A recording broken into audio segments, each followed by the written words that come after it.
"This marriage is just business," Caleb whispered, his voice devoid of emotion as he slid the 5-carat Cartier diamond onto Sienna's trembling finger. But when masked gunmen shattered the windows of their secluded Italian villa 48 hours later, business turned into a bloody, desperate fight for survival.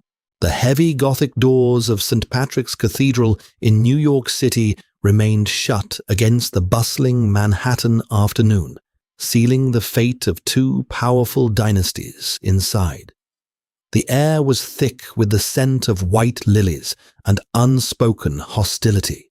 Sienna Moretti stood in the vestibule, the cascading silk of her custom Vera Wang gown feeling less like a wedding dress and more like a beautifully tailored shroud. At the end of the long velvet-lined aisle stood Caleb Vitiello.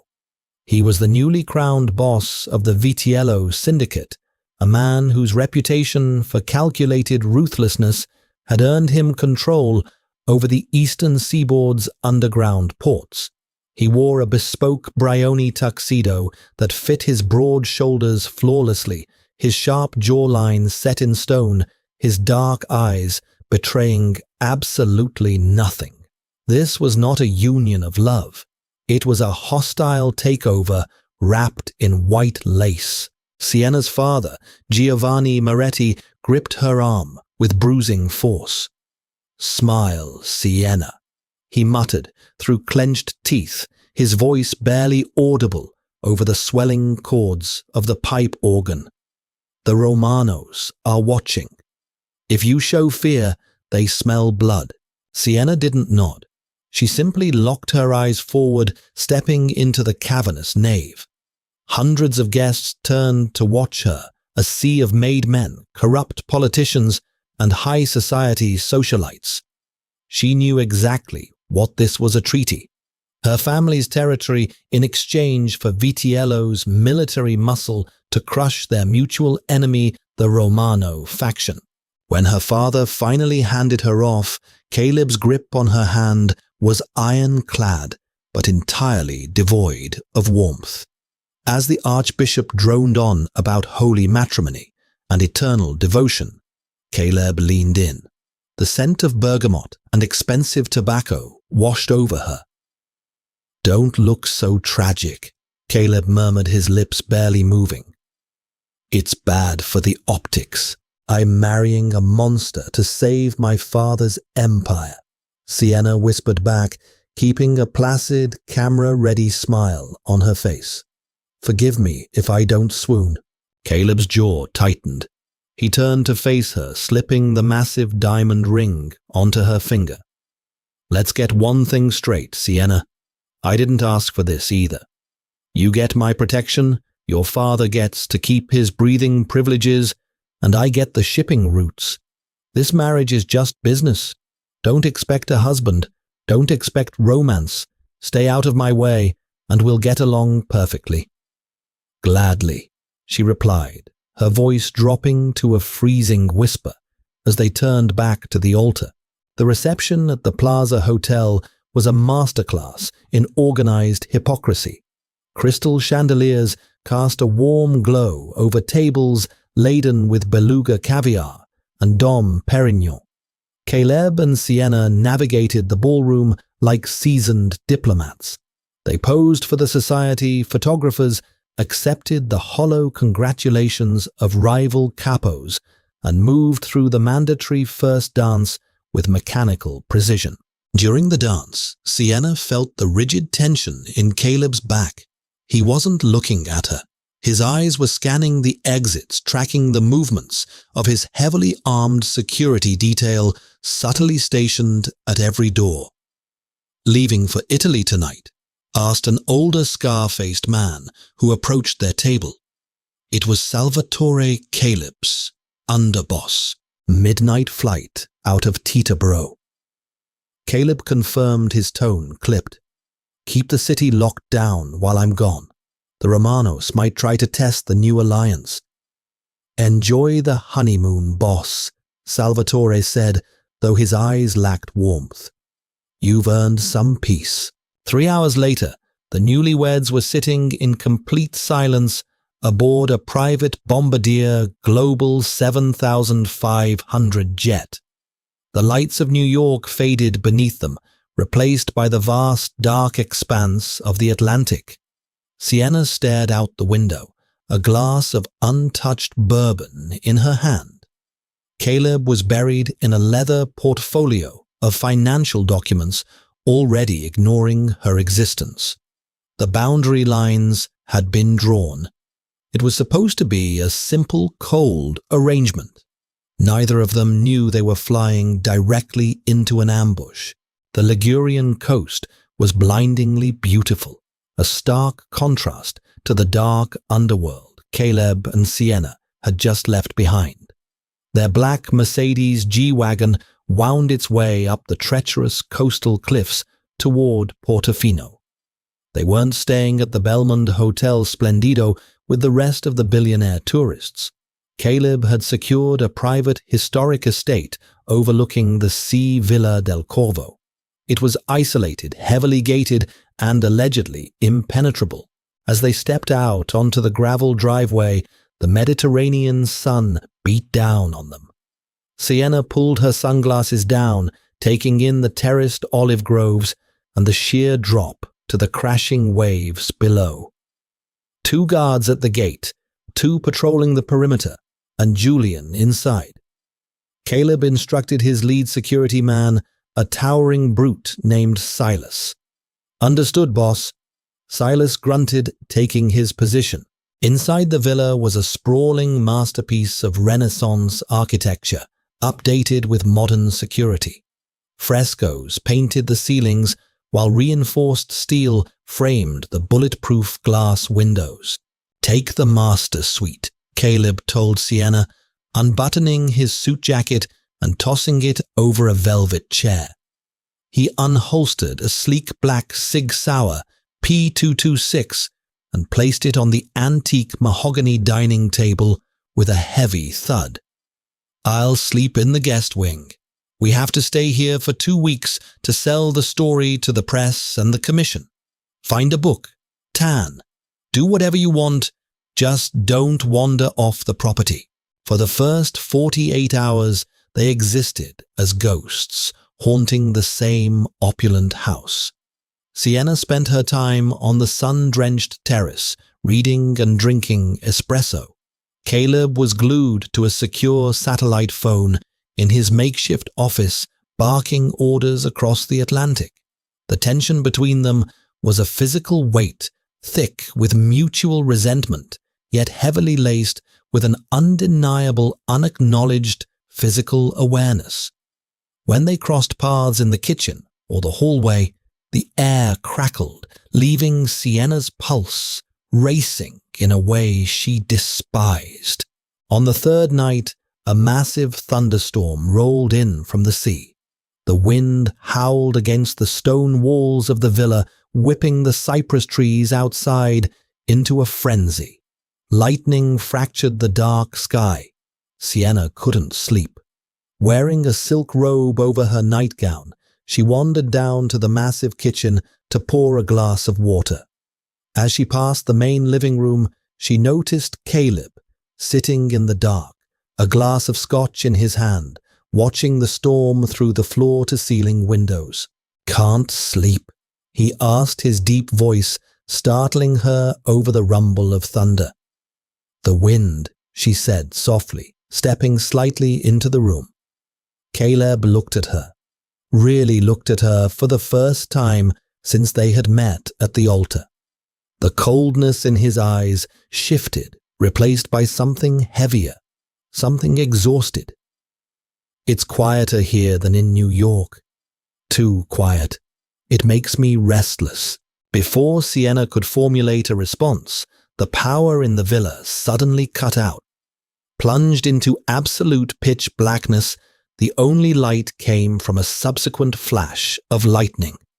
In that brief blue-white flash, Sienna saw Silas Caleb's trusted head of security standing in the doorway. But he wasn't looking at the perimeter. He was pointing a suppressed heckler and Coke MP5 submachine gun directly at Caleb's chest. Caleb's reflexes were terrifying.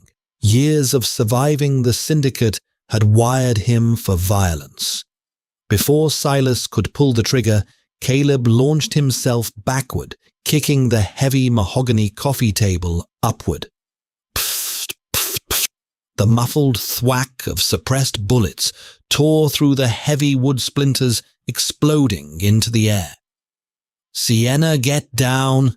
Caleb roared. Sienna dropped to the marble floor, covering her head, as the beautiful bulletproof glass of the ocean-facing windows shattered inward. They had been breached from the outside. Men dressed in tactical black were pouring onto the terrace, their weapons drawn. Caleb dove behind the sofa, retrieving the Sig Sauer he always kept hidden beneath the cushions. He returned fire, a deafening crack in the dark room that dropped Silas instantly, a bullet right between the traitor's eyes. Silas. Sienna gasped, crawling blindly behind the marble kitchen island. "He was your man. He was bought," Caleb shouted, over the renewed gunfire tearing the living room to shreds. "They knew our location. Only my underboss Salvatore knew the exact coordinates of this villa." The realization hit them both like a physical blow. The Romanos hadn't planned this hit. This was an inside job. Caleb's own family had used the wedding as a distraction to isolate him in a foreign country and stage a coup. "Move." Caleb grabbed the collar of Sienna's silk robe, hauling her to her feet as bullets chewed through the kitchen cabinetry, raining expensive porcelain down on them. He shoved her toward the servants' corridor that led to the wine cellar. They scrambled down the narrow stone stairs, the heavy oak door splintering behind them as the assassins pursued. Caleb slammed the reinforced steel door at the bottom of the stairs, throwing the heavy deadbolt. In the damp, freezing darkness of the cellar, Sienna backed against the stone wall, her chest heaving, her bare feet bleeding from shattered glass. She looked at the man she was supposed to despise, the man who was supposed to be a cold, unfeeling business partner. Caleb's white dress shirt was stained crimson. At the shoulder he had been grazed. He reloaded his weapon in the dark, the metallic click echoing loudly. He looked up at her, the mask of the untouchable Mafiaboss entirely stripped away, leaving only a lethal predator fighting for his life. "Business just concluded, Sienna." Caleb breathed heavily, his eyes locking onto hers in the dark. "Welcome to the war." The heavy thud of a battering ram against the steel cellar door reverberated through the damp subterranean air. Dust and centuries-old mortar rained down on them from the arched ceiling. Sienna flinched, her back pressed hard against the freezing stone wall. "They have heavy breaching tools," Caleb stated flatly, his voice devoid of panic, though the rapid rise and fall of his chest betrayed his adrenaline. He clamped a hand over his bleeding left shoulder. "We have 3 minutes, maybe less." Sienna looked at the blood seeping through his fingers, stark and black in the dim emergency lighting. The pristine, untouchable boss of the Vitiello syndicate was suddenly mortal. Without thinking, she grabbed the hem of her ruined silk robe and tore a long, thick strip from it. "Give me your arm," she commanded, her voice surprisingly steady. Caleb's dark eyes flashed with irritation. "Sienna, leave it. We need to move. If you bleed out, I'm stuck down here with a dead mafia boss and a dozen men who want to add me to the body count," she snapped, stepping into his personal space. She yanked his hand away, pressing the silk tightly against the bullet graze and tying it off with vicious efficiency. "I'm a Moretti. I grew up pulling shrapnel out of my brothers. You're not the only one who knows how to survive." For a split second, Caleb stared at her, the ghost of an impressed smirk tugging at the corner of his mouth. "Noted." A deafening clang echoed as the steel door's hinges began to buckle. Caleb pivoted away, moving toward the farthest, darkest corner of the vast wine cellar. He shoved aside a massive, dusty oak barrel. Behind it lay a section of the stone wall covered in thick black mold. Caleb ran his hands along the stones, feeling for a hidden mechanism. These coastal villas were built by aristocrats centuries ago. Caleb explained, his voice straining as he pushed against a seemingly solid block of stone. They were designed to survive sieges from pirates and rival lords. There's always a back door. With a harsh, grinding scrape of rock against rock, a narrow section of the wall swung inward, revealing a pitch-black, suffocatingly tight passageway. A blast of cold, salty sea air washed over them.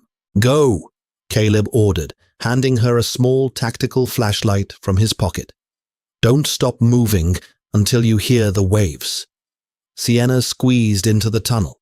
The damp stone scraped against her bare arms, the air smelling of rotting seaweed and ancient earth. Caleb followed, pulling the stone door shut behind him just as the steel cellar door finally gave way with an explosive crash. The muffled shouts of the hitmen echoed faintly, but the thick stone swallowed the sound rapidly. They moved in silence through the labyrinth. Sienna's bare feet were numb, her breath pluming in the cold air. After what felt like hours of navigating the claustrophobic catacombs, the tunnel opened up into a cavernous grotto. The roaring sound of the Mediterranean Sea crashing against jagged rocks filled the space. A rusted iron gate separated them from the turbulent water below. Caleb holstered his weapon and pushed the gate open. "There's a Zodiac boat tied up about 50 yards down the shoreline. I had it placed there as a failsafe." As they climbed out onto the slick, rain-swept cliffs, Caleb's satellite phone, previously silent, buzzed violently in his pocket. He pulled it out. The screen displayed an unknown caller. He hesitated, then answered, pressing it to his ear while keeping his eyes scanning the dark cliffs.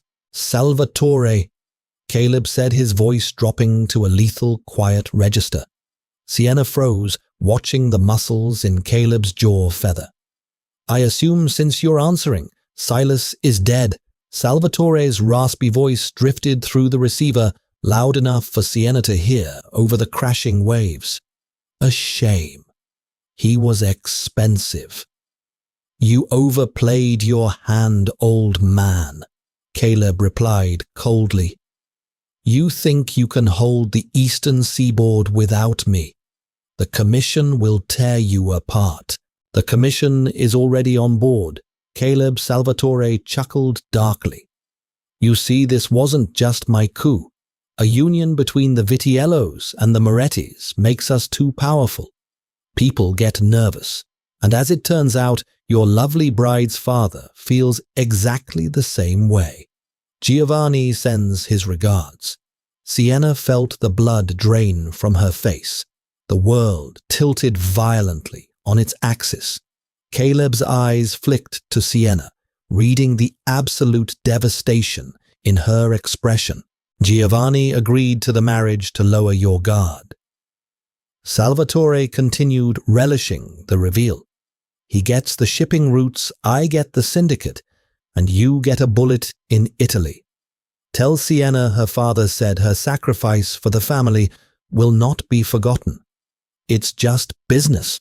Caleb hung up the phone, snapping it in half and tossing the pieces into the churning sea below. The rain beat down on them, plastering Sienna's hair to her face as she stared out at the dark water, her mind fracturing.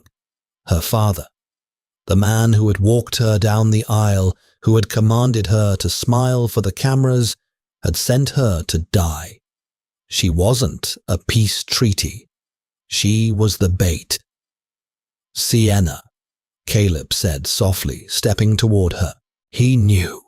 She whispered, her voice trembling not from the freezing rain, but from a profound, shattering rage. "My father knew they were going to slaughter us. He sold me. In our world, blood isn't a guarantee of loyalty. It's just a target on your back," Caleb said, stepping closer to block the biting wind from hitting her directly. "I'm sorry." It was the first time she had ever heard the ruthless Caleb Vitiello apologize.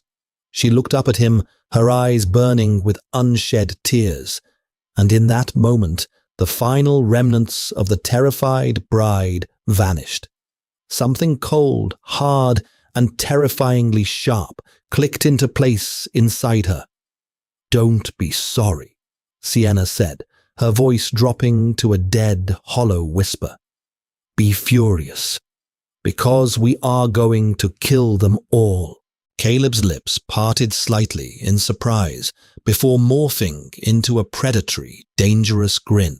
He reached out his uninjured arm, wrapping securely around her waist, pulling her against his chest as they descended the rocks toward the boat. "That's my wife." The Zodiac boat cut through the violent swells of the Mediterranean, carrying them away from Portofino and toward a private off-the-books safe house in the industrial port of Genoa.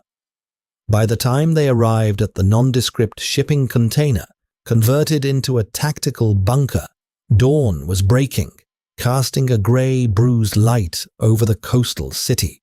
Inside the bunker, the reality of their situation set in. It was a sterile space, fluorescent lights cots, gun safes, and medical supplies.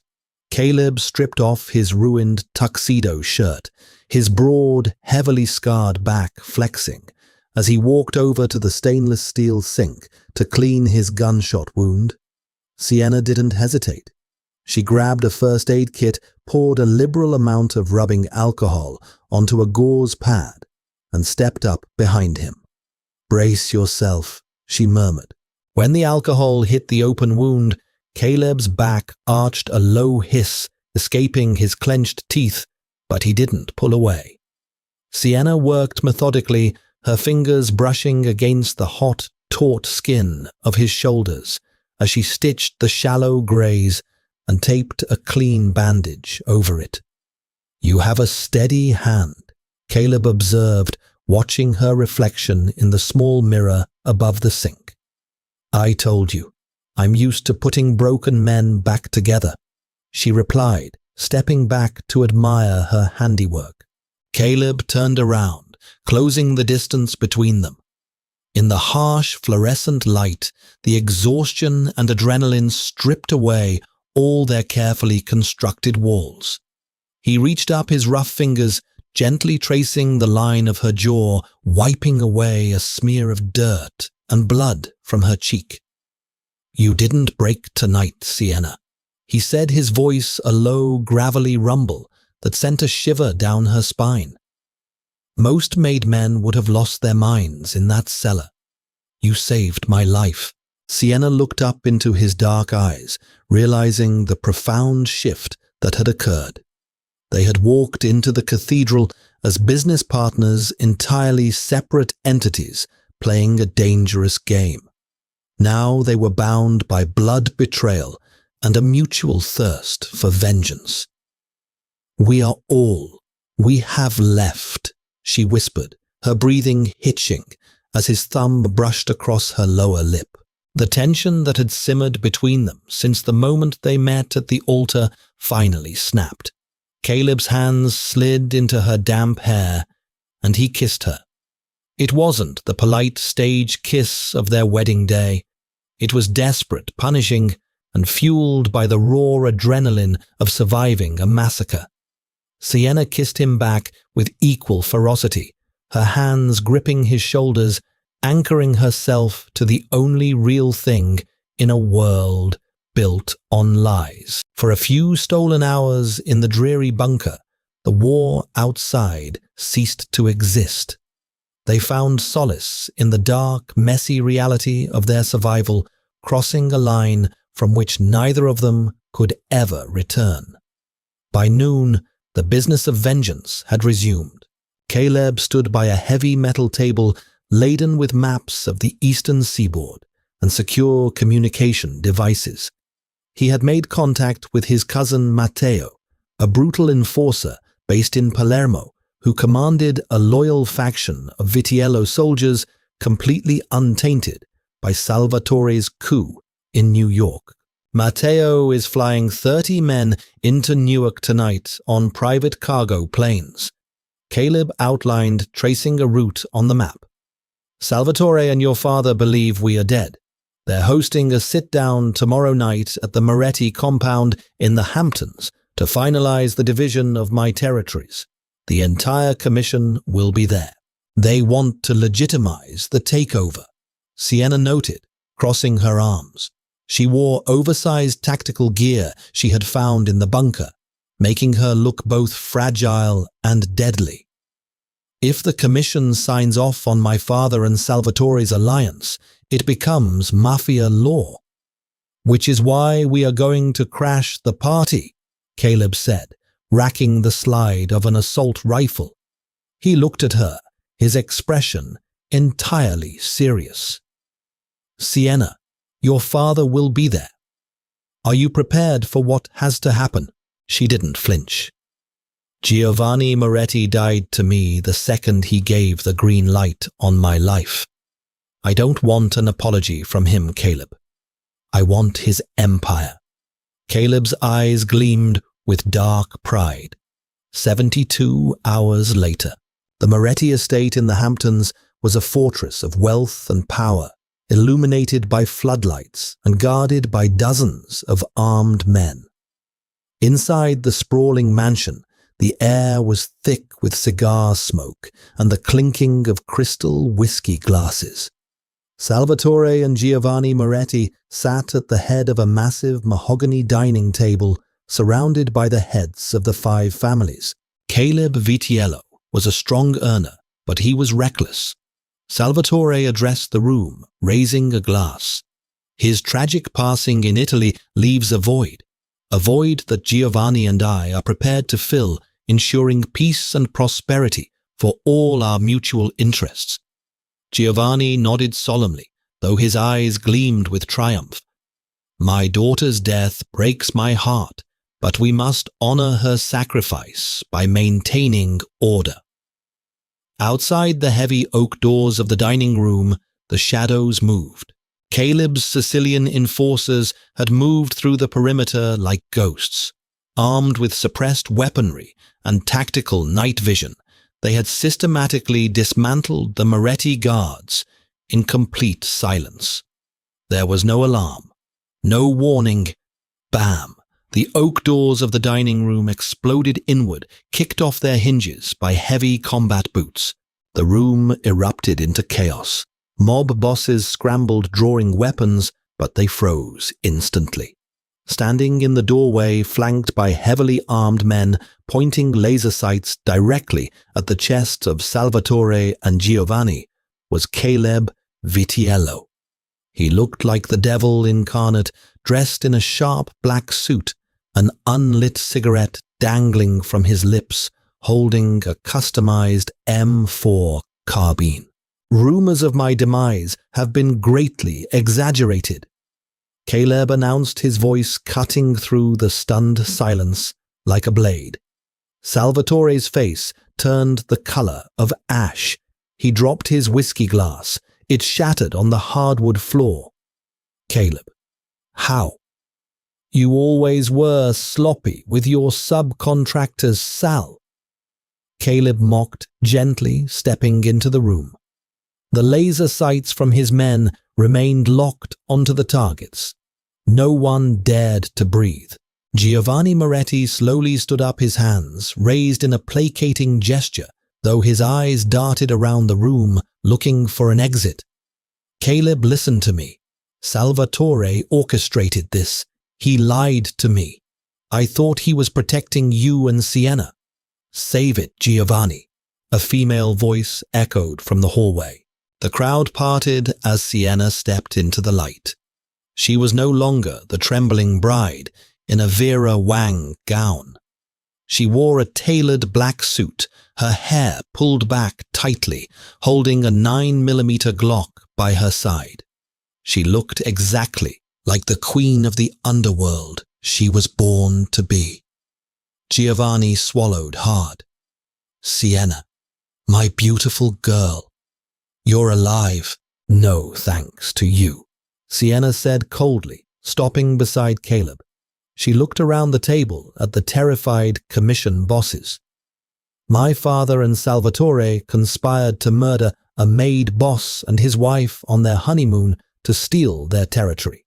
Under commission law, the penalty for unsanctioned treason against a reigning don is death. Is that not correct? The head of the commission, a very old, very pragmatic man named Vincent, cleared his throat. He looked at Caleb's heavily armed crew, then back to the traitors. It is correct. The commission does not protect traitors. Salvatore lunged for the gun tucked into his waistband, a desperate act of a dying man. Caleb didn't even blink.